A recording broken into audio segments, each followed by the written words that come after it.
में शिवसेना प्रमुख उद्धव ठाकरे ने 28 नवंबर 2019 को बड़े ही नाटकीय घटनाक्रम के बाद सूबे के मुख्यमंत्री पद की शपथ ली थी, जिसके बाद से बीजेपी उनकी सरकार के कार्यकाल को लेकर भविष्यवाणी करती आई है और महाविकास अघाड़ी सरकार उसका जवाब भी देती आई है। लेकिन अब उद्धव की कुर्सी पर काले बादल मंडरा रहे हैं, लेकिन इसकी वजह कोई राजनीतिक दांवपेच नहीं है, बल्कि मौजूदा स्वास्थ्य हालात हैं, जिसके चलते पूरी कैबिनेट को त्याग पत्र देना पड़ सकता है। देश के स्वास्थ्य हालात बेहद नाजुक बने हुए हैं और देश की आर्थिक राजधानी मुंबई के हाल बेहाल है, जहां प्रभावित लोगों की संख्या में तेजी से इजाफा हो रहा है और राज्य के स्वास्थ्य हालात के साथ ही राजनीतिक हालात भी सही नजर नहीं आ रहे हैं। जी हां, मौजूदा परेशानी से जूझ रही महाराष्ट्र सरकार के मुख्यमंत्री उद्धव ठाकरे इस समय एक और बड़ी मुसीबत में है। इस बार उनकी कुर्सी पचड़े में पड़ती दिखाई दे रही है, लेकिन इसकी वजह कोई राजनीतिक दांवपेच नहीं है, बल्कि स्वास्थ्य हालात हैं।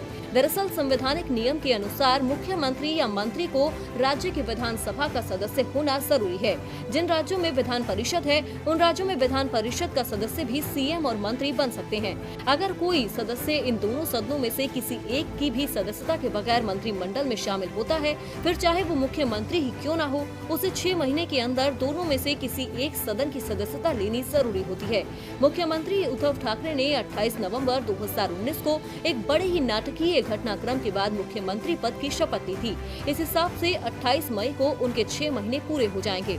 इससे पहले उनको दोनों सदनों में से किसी एक की सदस्यता लेनी होगी। अगर उद्धव ठाकरे ऐसा कर पाने में नाकाम होते हैं तो उन्हें त्यागपत्र देना होगा और मुख्यमंत्री के पद छोड़ने का मतलब पूरी कैबिनेट का त्यागपत्र माना जाता है। 24 अप्रैल को विधान परिषद की 9 सीटें खाली हो रही थी और उन्हीं में से किसी एक से उद्धव ठाकरे को चुनकर आना था, लेकिन स्वास्थ्य परेशानी की रोकथाम के लिए लागू की गई पूर्णबंदी की वजह से चुनाव आयोग ने इलेक्शन को टाल दिया है।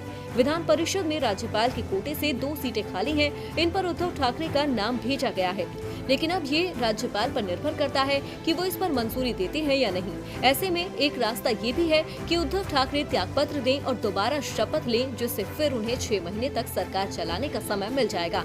ऐसे में उद्धव अब कौन सा रास्ता अपनाते हैं, ये देखना